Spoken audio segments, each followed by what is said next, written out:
My name is Clara, and the night my family told me they'd be happier without me was the night I realized silence could be stronger than any argument. It started like any other family dinner. Tense, polite, with unspoken resentments hiding behind fake smiles. My sister, Lena, had always been the golden one. She followed every rule, never questioned anyone, and always knew how to make our mother proud. I was different, quieter, more independent, less interested in keeping up appearances. When my father passed away 3 years ago, things shifted. I tried to help, offered to handle bills, chores, even paperwork, but my mother refused every offer. She said, "We're fine, Clara. You always make things complicated." From then on, every visit felt like walking into a storm that hadn't started yet. That evening, I came over after work to drop off groceries and some paperwork I'd helped sort for the house. The tension was there from the moment I walked in. Lena stood by the stove, her arms crossed. Mom sat at the table, staring at her phone, not even looking up when I greeted her. I tried to keep things light. "I grabbed your favorite coffee beans," I said, placing the bag on the counter. No one answered. I turned to leave, thinking maybe I'd come at a bad time. Then Lena suddenly slammed a drawer shut. "Why do you keep pretending you care?" she said sharply. I froze. "What?" She turned, her eyes red, angry.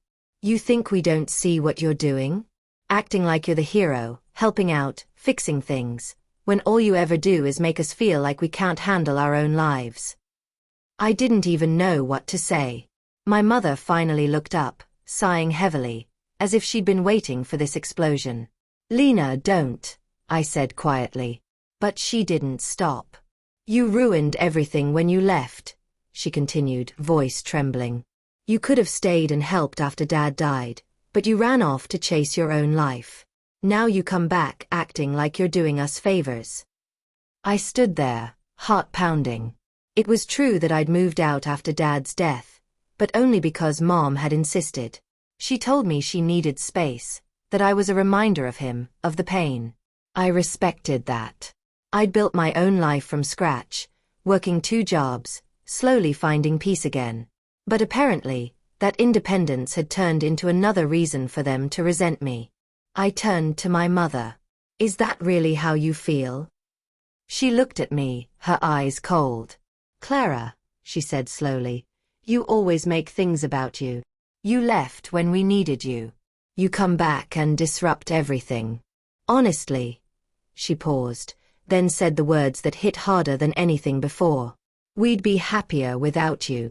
For a moment, I couldn't breathe. The room felt smaller, the walls closer. I could still hear the faint ticking of the kitchen clock and the sound of rain hitting the window.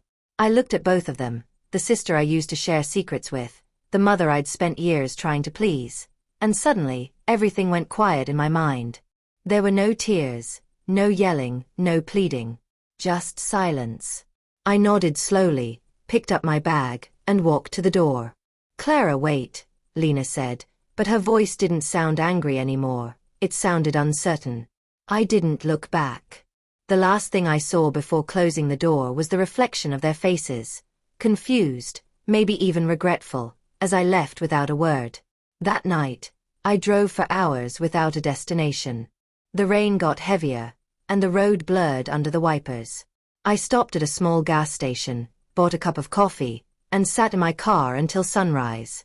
For the first time in years, I felt free, and alone in a way that wasn't painful, but cleansing. I promised myself that from then on, I'd stop trying to fix people who didn't want to be fixed. Months passed. I focused on my work, threw myself into a project I'd been dreaming about, starting a local art studio that offered free workshops for kids who couldn't afford lessons. It was small at first, but word spread fast. By the end of the year, we had sponsors, volunteers, and even a feature in a local magazine. People began stopping me on the street, thanking me for what I'd built.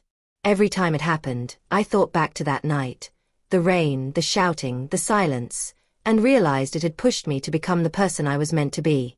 A year later, I got a letter from my mother. It was short. She wrote, "We saw the article. I'm proud of you. I didn't mean what I said that night. Maybe we just didn't know how to handle losing him, or you. I sat in my office holding the letter for a long time before finally smiling. I didn't write back right away. Some wounds need quiet to heal. But I knew one day I would. My sister shouted, "You ruined our lives." My mom said, "We'd be happier without you." And I walked out without a word, not because I was weak, but because I finally understood that silence can speak louder than anger. Sometimes walking away isn't giving up, it's growing up.